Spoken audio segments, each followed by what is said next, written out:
Swati ji, thank you so much for being part of the podcast. मैं आपसे पूछना चाहती हूँ कि मई 13 को जो इंसिडेंट्स हुए थे उसके बारे में अगर आप बताएं कि क्या हुआ था उस दिन। मैं 13 मई को सुबह 9 बजे के करीब अरविंद केजरीवाल जी से मिलने उनके आवास पे गई थी। मुझे वहाँ पे स्टाफ ने ड्राइंग रूम में बिठवाया और बताया कि अरविंद जी घर पे हैं और वो मुझसे मिलने आ रहे हैं। फिर दूसरी बार एक और स्टाफ आया, उसने भी मुझे यही बात बोली और मैं वहाँ बैठी हुई थी, आराम से ही बैठी हुई थी।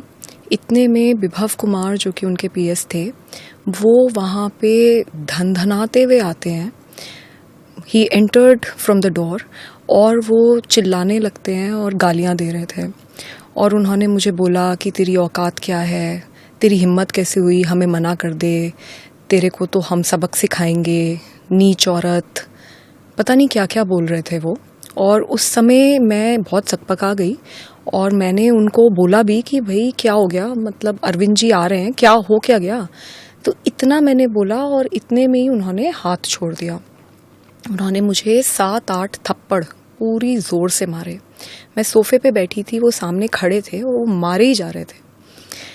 मुझे बिल्कुल समझ नहीं आया कि क्या हुआ। इतने में मैंने अपने आप को बचाने के लिए अपने पैर से उनको पुश करने की कोशिश करी। तो जब मैंने उन्हें पुश करने की कोशिश करी तो उन्होंने मेरा पैर पकड़ लिया और मुझे नीचे घसीट दिया। उसमें मेरा सर भी जो वो सेंटर टेबल है उस पे जाके टकराया। मैं नीचे गिरी और फिर उन्होंने मुझे लातों से मारना शुरू किया और मैं चीखती रही, चिल्लाती रही, मैं मदद मांगती रही और मैंने उन्हें इतनी बार बोला कि मेरे पीरियड्स चल रहे हैं, मुझे छोड़ दो, मुझे बहुत दर्द हो रहा है। उसके बावजूद वो आदमी नहीं माना। वो अकेला था कमरे में? जी, उस वक्त वो अकेले थे उस कमरे में।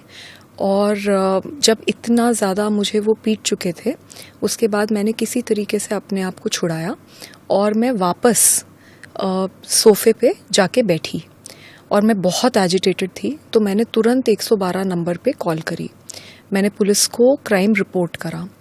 जब मैं कॉल कर रही थी तो उसने मुझे देखा और उसने मुझे बोला कि तुम कुछ कर लो, हमारा कुछ नहीं बिगाड़ सकती और तुमको तो मार के गड़वा देंगे, हड्डी पसली एक कर देंगे। पर मैंने उसकी सुनी नहीं और मैंने कॉल कर दिया।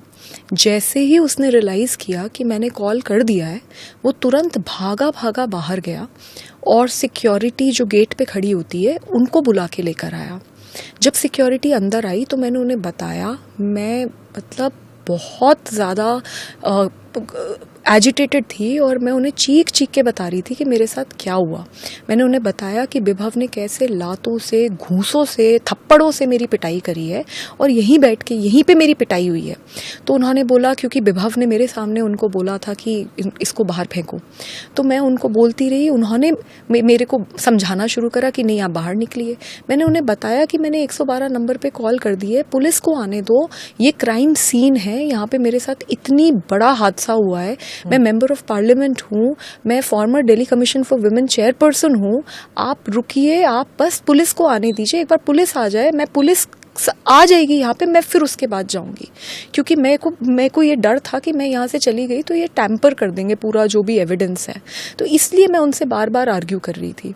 ये आर्ग्यूमेंट कम से कम 8 से 10 मिनट चला होगा और उसमें पूरा टाइम मैं देख रही थी विभव मुस्कुराते हुए वीडियो बना रहा था।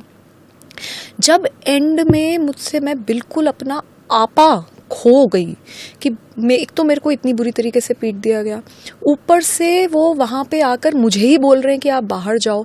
विभव से कोई पूछ भी नहीं रहा कि भाई तुमने क्यों मारा, कैसे मारा, ऐसे कैसे हो गया।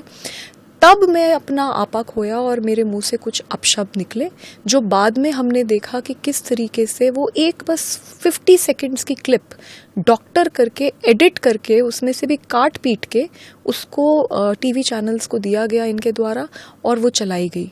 और बाद में जब पता चला तो पुलिस का मैंने मीडिया के द्वारा ही एक स्टेटमेंट सुना कि किस तरीके से ये जो वीडियो है इसका सोर्स पूरी तरीके से फॉर्मेट कर दिया गया है। अगर वो 10 मिनट की वीडियो जो मैं चीख चीख के बता रही हूँ कि मेरे को कहाँ मारा, कैसे मारा, मेरा हाल जो अगर देख ले कोई, तो वो बिल्कुल बात क्लियर हो जाएगी। तो एविडेंस के साथ भी टैम्पर करा गया। According to what Zee Bharat.